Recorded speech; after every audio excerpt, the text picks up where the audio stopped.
Hi, I'm Cynthia Schiller. Please like and subscribe. We're going to talk about a viewer topic, which was please do one on reactive abuse. So, how I'm going to handle it is abuse and reactive abuse, because in order to understand what the reactive is, we have to know what the abuse is.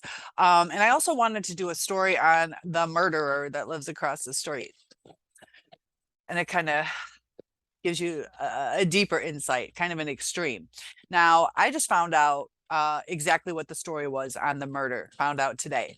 And I knew about it for probably 10 months, but I didn't know what the story was. He seems like a decent guy. And I didn't know the story. Is it a drunk driving, accident, vehicular homicide? But today he's just talking to me, lives across the street, friends with the guys next door who are my narcissistic neighbors, and starts opening up about it. No empathy, no remorse, but there's a tricky twist to it. So he's kind of a gangster. He was in a hardcore gang. And this one guy comes up to him and he's like, I got something for you, and kind of goes like in his belt area. And the guy knew it was a gun. So he killed the guy. Forgot to ask if it was a gun or knife or whatever, but I believe it was a gun. So he goes to jail. So in that instance, now when he did that, Michigan law had you could do protect yourself with equal or lesser force. So if I come at you with a knife, you can't come at me with a gun. If I'm hitting you with my hands, you can't come at me with a knife. So it's equal or lesser than force. They've changed it to where you can protect yourself, self-defense. But at that time, that was 1995. And I believe he said it was 2006 they changed the law. So in that instance, he was protecting himself. He wasn't abusing the man. The law has changed, but he didn't come up to abuse that man. So he was reacting. So it's kind of an extreme case. And that'll show that he was being threatened. So as we go through our relationships with our narcissist, when they do something bad to us, we react, just like he reacted, killed the guy, but I'll do a video on that next. But he reacted. He wasn't out there to kill the guy. He wasn't out there to pick a fight.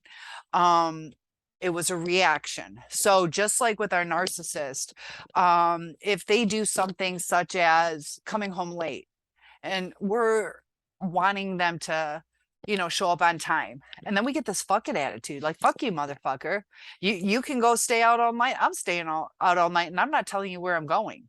So that's out of our character, and it's changing our character to get back at them. If they blow us off, then we're like, you know what, I'm not going to respond to him for 2 weeks. Fuck him. I'm going to teach him his fucking lesson, or her. It could be male, female.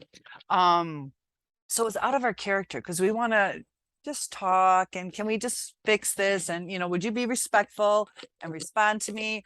Also, it gets a little tricky with kids, because sometimes people withhold the kids. Like if you're not getting child support money, you're still obligated to let the other parent see them, no matter how much there is a court order.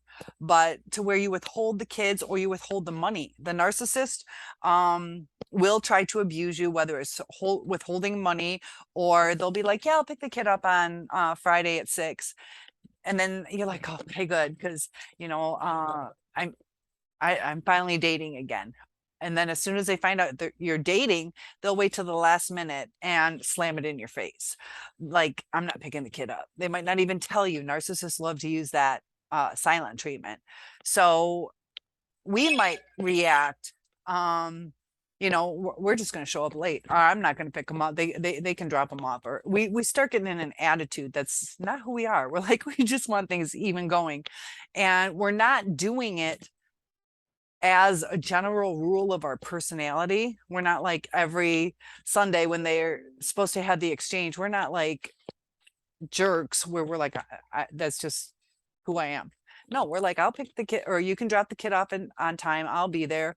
But be careful how you react, because now that you guys are apart, Be careful you're not the abuser, because we have to accept what we don't want to accept. We are not together anymore. So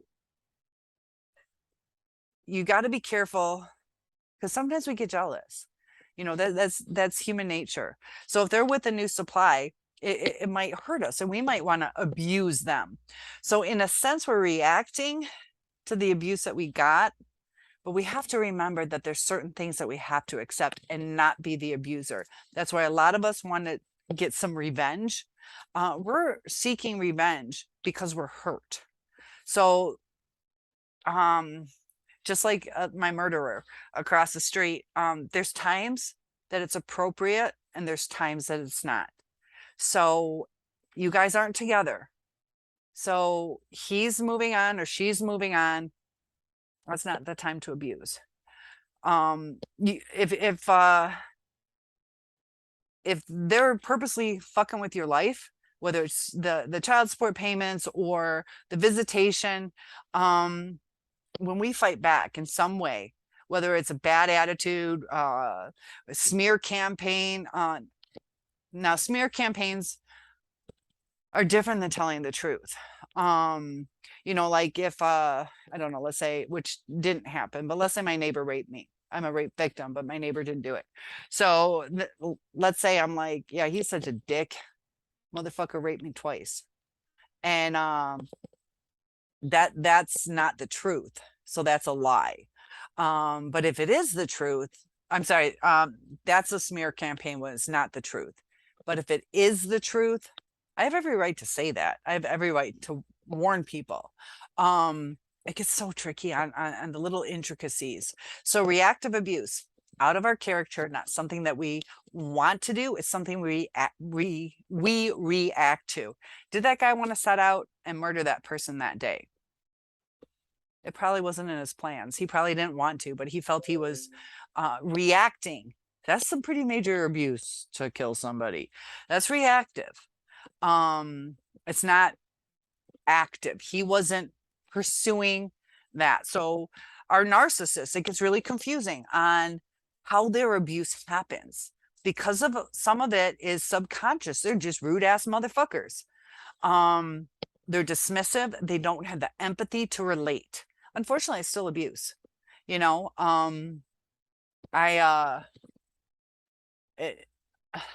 it gets tricky on the intent and stuff. This is a thing, like there was this one Tourette's, most severe case, I think, is a female. She was 20 something. And this is where it gets tricky, is she would smack herself, smack the crap out of her mom. She would like punch, and it was Tourette's. Like, she didn't have the intent to hurt herself or her mom, but she was kind of beating her up. Like, it was abusive what she was doing. Unfortunately, she couldn't control it. But the mom was still abused. This is where it gets tricky. It is still abuse to get hit, whether it's intentional or not. It's abuse. Just like starving someone. You don't intend to, well, I don't know, this gets so tricky. Omission, we'll go with it. We'll go with it. Omission to act can be abuse. Whatever, I didn't feed you. I didn't do anything. I did not do anything. I just didn't feed you. Well, that's abuse, because I just starved you. If you're the responsible party, there's moral and legal obligations. You have a drowning victim. You're morally, you should help that person. You don't want to, you don't have to. Because I've been to law school. So you have a moral responsibility, but you're welcome to forget that. You have a legal responsibility once you cross that line. If you're like, hey, let me go get a life preserver, I'll save you. You have a legal, now it's legal, it's not moral, because you took one step forward to helping them. And the reactive abuse is us reacting to something done wrong to us. Sometimes it's not even conscious, where the narcissist is a different breed where, they don't care, whatever, whatever. I fell asleep at my buddy's house, and even if they're not cheating, but they start going off on you, and you're sitting here like, I was worried about you, I was just trying to check up on you. And then they start coming at you, and you're like, you know what, I'm not cooking you fucking dinner anymore. We're trying to get back at them at that point, and it's out of our character. We want to do nice things. So should we be a slave? Should we take all this crap? Just like my murderer neighbor, shouldn't he have taken that crap? He would end up dead. The narcissist is killing us, and we end up reacting. We react out of character. We might lie, even something silly like, let's say we were crying. We're crying. We're trying to make them dinner. We're still trying to do the right things. We're crying. And they're like, what the fuck's your problem? You're like, oh, nothing. My friend's dog died and I just feel bad for her. No, we're fucking pissed off right now, but now we're lying. So lies are abuse, there are some times that lies can be okay. I'm not going to tell you, you break in my house, which I don't, but I'm not going to tell you, oh, the gun so you can kill me is right up there. No, you lie then, lies are difficult because you want to, be on the up and up and be forthcoming and honest.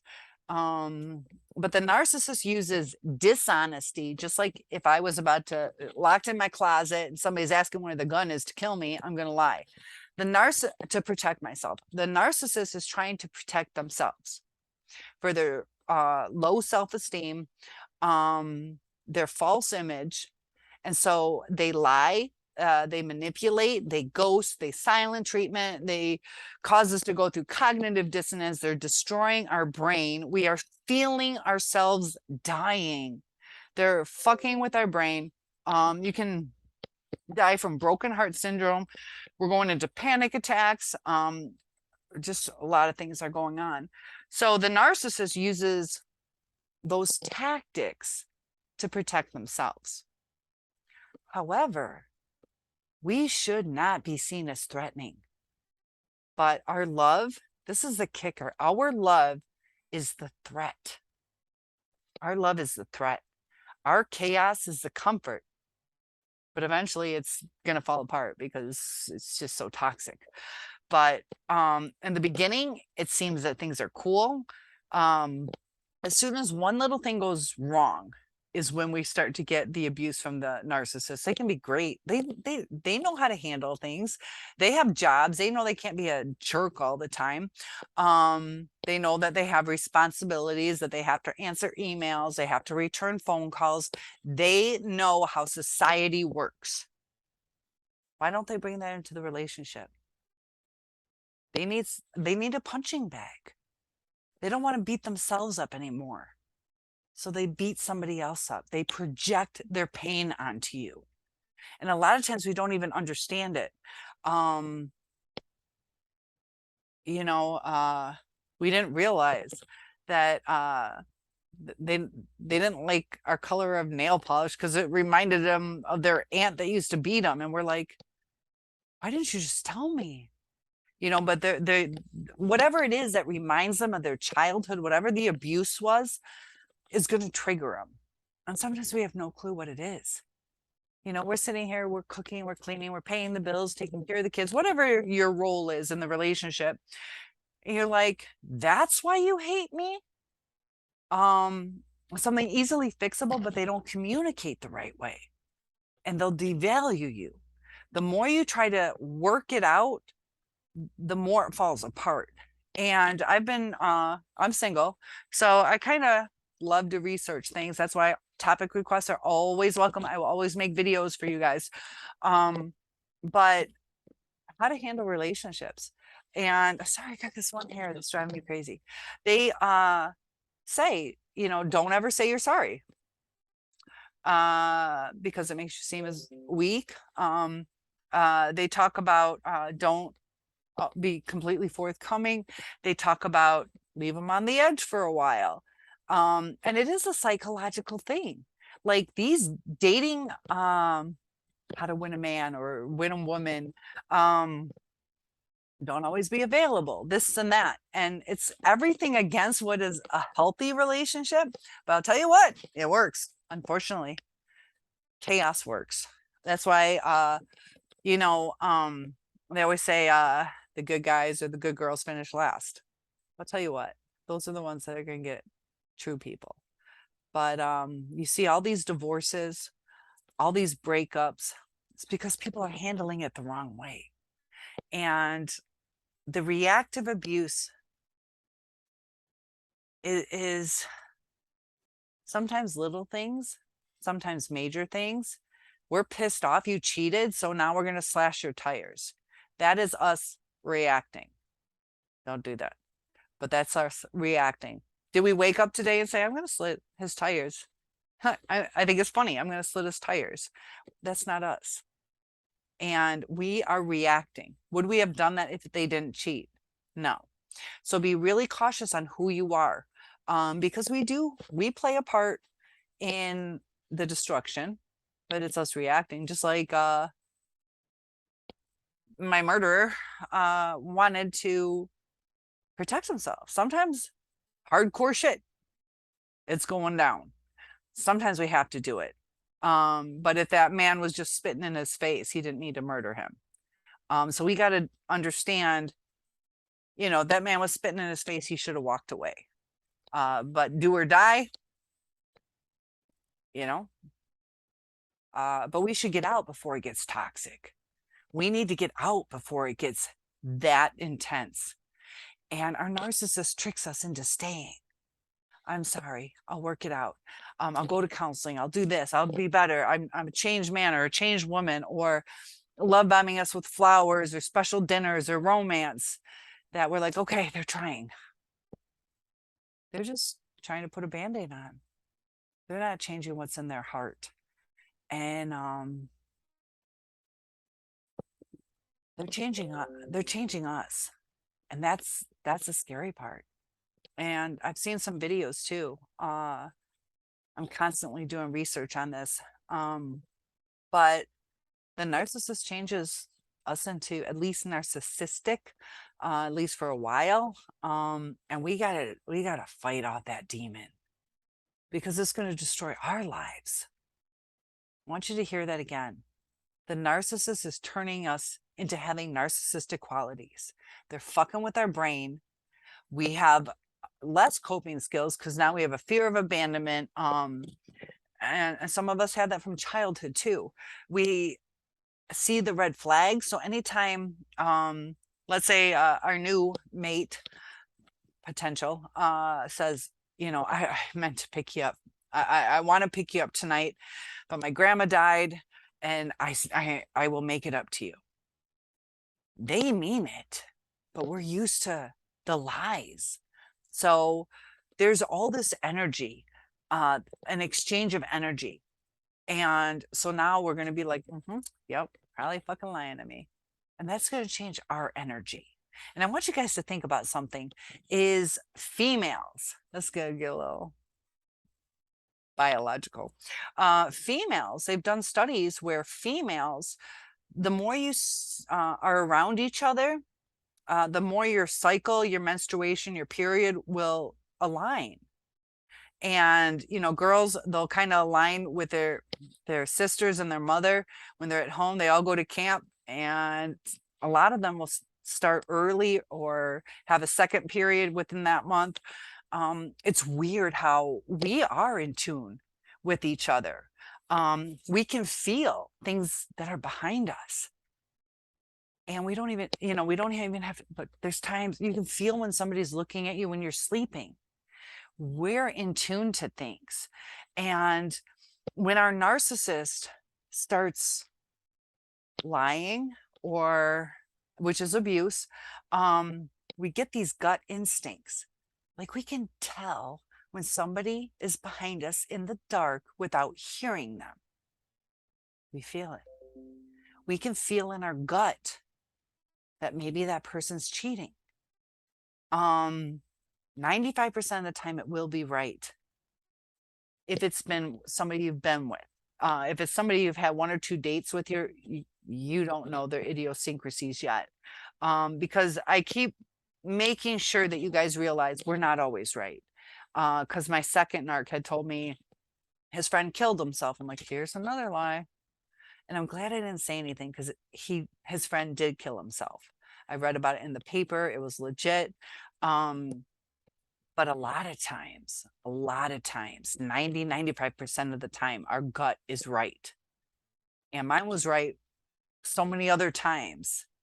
But that one time, I'm like, yeah, we have to make sure that we realize our gut can be off sometimes. And that's because we've been through so much abuse that sometimes we start, it's almost normal that that's what we believe. It's going to be abuse. It's going to be a lie. And don't bring that into your next relationship. We're going to be hyper vigilant. If you have a fear of abandonment, don't let it fulfill itself. Self-fulfilling prophecy. You have to have the power over your brain to say,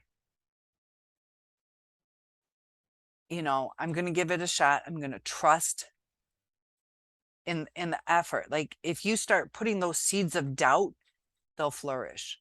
You have to give the new person a fair shot. Look at the red flags, do your research. Hopefully they don't have red flags, but that's what the beginning of a dating relationship is. See how they are with other people. And that will give you a lot more insight. See how they talk about their exes. And reactive abuse is something we have to fight off. There are times we have to leave. You know, if it's physical abuse scares me, because maybe it's because when I was a kid, my brother and I would kind of play fight. I'd hit him once thinking it was going to be all right, and he would pummel me. Another time too is I was just playing. I'm like, oh, let's do Karate Kid thing. And I left myself open. He wailed at me. So we have to be careful that our reactive abuse, you know, there is so scary that that we don't get involved in these things. The murderer was telling me some more about his sister. His sister was coming at him with a knife, and his dad was coming to protect, probably break it up. We'll put it that way. And he like jabbed him and threw him across the room, and the dad broke 4 ribs and was laying there. And I don't know what happened, but to where we're involved. Like, the dad was involved in this toxicity. Who knows what would have happened?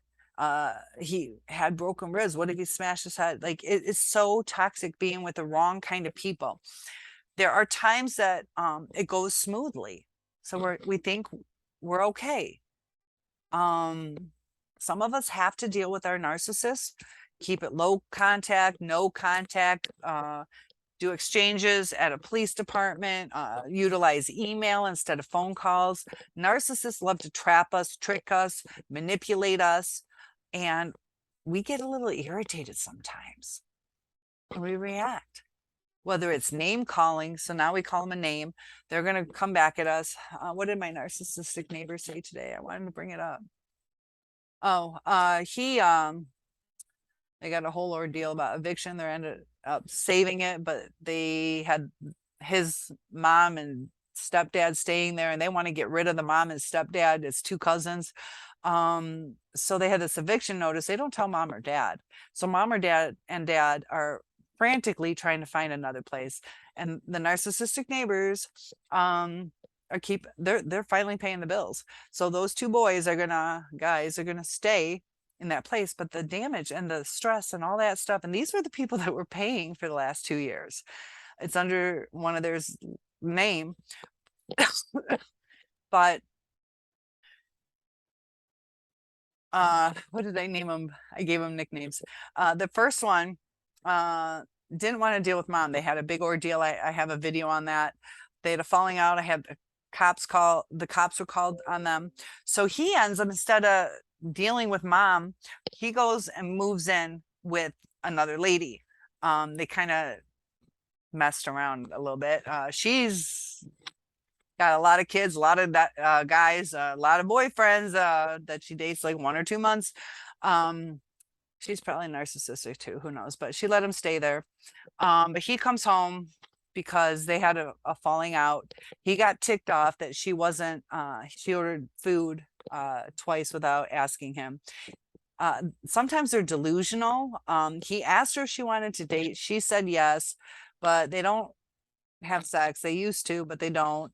She's very dismissive to him. Dismissive is kind of narcissistic. But he's not picking up on the clues. So she doesn't cuddle with him. She doesn't kiss him. She, you know, he's very delusional on certain things. So they got in an argument. His reactive abuse to her being dismissive is, you know, calling her names or lies, just reacting to him being hurt. That's not, she's, no, it's so tricky. Who's the abuser in this one? If she said that they are together, her dismissiveness is abuse. If he misunderstood it, or if she meant, yeah, we can date, see where it goes, and he's taking it on like they're life partners, he's calling her out on, you know, slamming her and she's like mind blown on, I thought we were just dating, because he moved in because of that fight with the parents. And it's so tricky, but abuse is abuse. And we're giving it back sometimes. So that doesn't make the situation better. It makes it worse. And a lot of us reflect back on, could I have done things different? Was it my fault? My murderer across the street, he can reflect back. Did I hurt that guy's feelings? Could I have talked it through? He was in do or die. Does he have remorse over it? He doesn't. He doesn't. He's got see, this is the thing, like I can't imagine it, but if I had to do that, if I had to do it, I'd be flipping the fuck out. I'd be crying every fucking day. PTSD. Seems pretty cool. It's like, yeah, we did this, and in jail, you know, pedophiles, we do this and that to them, and we sold people, and like just the way they talk. Like me, I'd be different. Sometimes we have to do crazy things. But the narcissist doesn't get affected like that. And I was going to say about, what did he say? He was saying, you know, he's very cold. Like, if I don't know you, I don't give a fuck. This is the neighbor, the cousin. They don't care. If I don't know you, I don't owe you anything. Me, I see somebody hurting. I hurt. And they don't feel that. They don't feel that. If there's a car accident, they might laugh at the people instead of like, oh my God, you know, are they okay? And it gets confusing because sometimes they do stop and help. Maybe it's curiosity. Maybe it's to be a hero. Maybe they're bored. They want to get involved in the mix. Or maybe a newspaper, or do we even have news? I don't even know. You know, an article written on them. But if we're not starting, if we don't initiate the abuse and we're reacting to it, that is reactive abuse. So if things have calmed down and, you know, you start getting physical, or this is when it starts turning you into a narcissist. So be careful on this.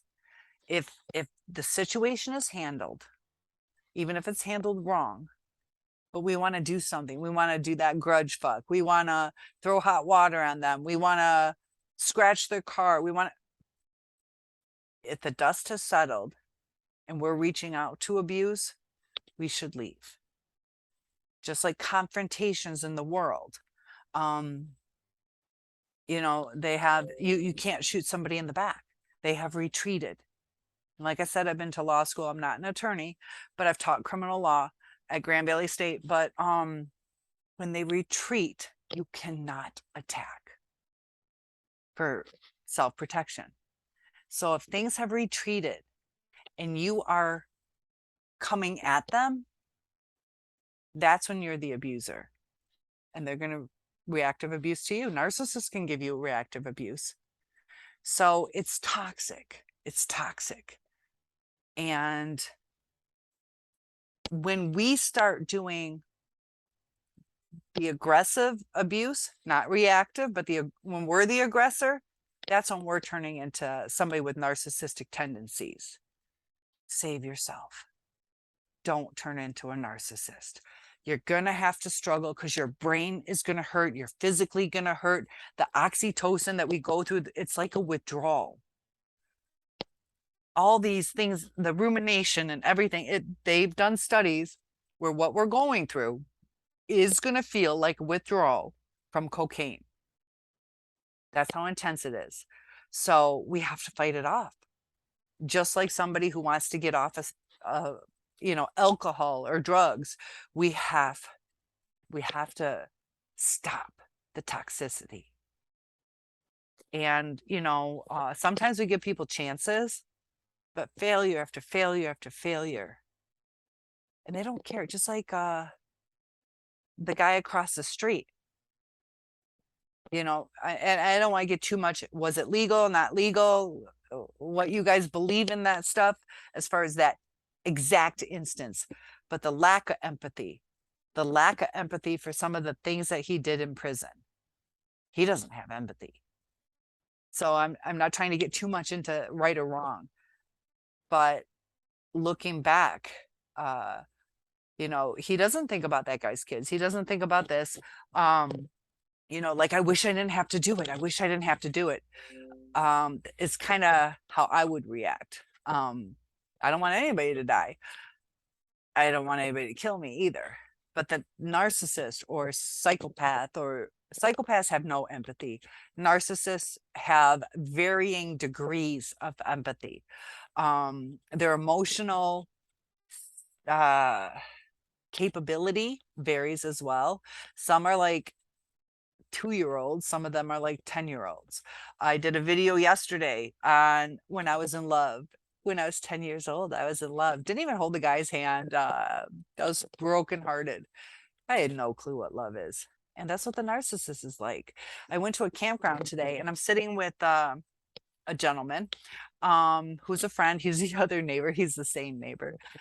There's some issues too. We'll talk about those. But I'm sitting there and he's got his act together.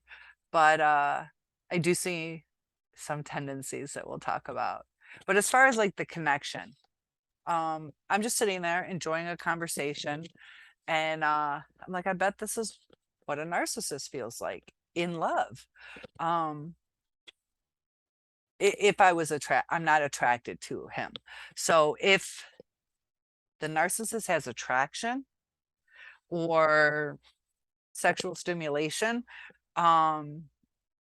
it's like, yeah, we just had a nice conversation. Why not just hang out? Nothing's wrong with this. I think that's the depth, is me just kind of having a casual conversation. I think that is the depth that their conversations go, that their relationship goes. They don't like to share what's deep in their heart. They don't. When somebody dies or passes, like my first narcissist, there's some tears. He was a little bit sad when his dad died. His dad adored him. His dad like put him on such a pedestal and praised him and encouraged him and bragged about him. But he didn't sulk for very long. Same with when his grandmother and grandfather died. I cry a lot. I cry over people I don't know that have died. And like when I was, I don't know, 12, my uncle's roommate. How did he died in a car accident? And that ate me up. I still think about that. It's so weird. Um, that was like, other than when I was 8 and my grandfather died, that was my first really realization of what death was. And it hits people differently. But as far as reactive abuse, I hope that helps. And feel free to let me know if you have further questions. Topic requests are always welcome. I hope that helps. Don't let yourself become a narcissist, because there are times when we should retreat that we abuse. Now we are the narcissistic person. Let that be your warning sign to go. Let things kind of, we have to brush off, let things brush off, roll off our back, and handle things the best we can. That's why they keep saying the victim is not at fault.